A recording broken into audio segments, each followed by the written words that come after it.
Ready to move in premium triplex villas at Kollur APR Projects. నీ త్యాగం వృధా కాదు, నీ కష్టానికి ఫలితం దక్కుతుంది రఘురామ. ఈ డైలాగ్ ఎవరిదో తెలుసా? కూటమిది. అవును, రఘురామకృష్ణంరాజును వదులుకోవద్దు అని కూటమి ఆలోచిస్తున్నట్టు తెలుస్తోంది. ఏదో రకంగా రఘురామకృష్ణంరాజును ఎన్నికల బరిలోకి దించాలని ఆలోచిస్తోంది. అయితే అది ఎమ్మెల్యేగానా, ఎంపీగానా అన్నది తేలల్సి ఉంది.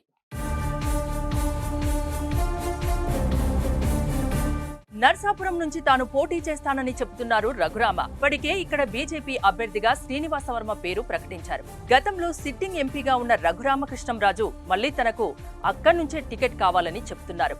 తనకు నమ్మకముందని, కూటమిపైన తనకు నమ్మకం చాలా ఉందని చెప్తున్నారు రఘురామ. ఇప్పుడు కూటమి కూడా ఆయన గురించి ఆలోచిస్తున్నట్టు తెలుస్తోంది.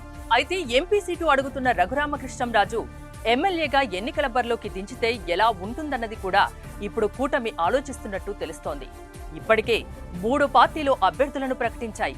అయితే ప్రకటించిన సీట్ల నుంచే ఏదో ఒక చోట రఘురామకృష్ణంరాజును సర్దుబాటు చేయాలని కూటమి ఆలోచిస్తున్నట్టు తెలుస్తోంది. గేట్లన్నీ మూసేసిన తర్వాత కూడా రఘురామ ఇంకా ఆశగానే ఉండడం, ఇప్పుడు కూటమి అతని గురించి ఆలోచిస్తుందని తెలియడంతో రఘురామ ఎన్నికల బరిలోకి ఖాయంగా వస్తారనే చర్చ మొదలైంది.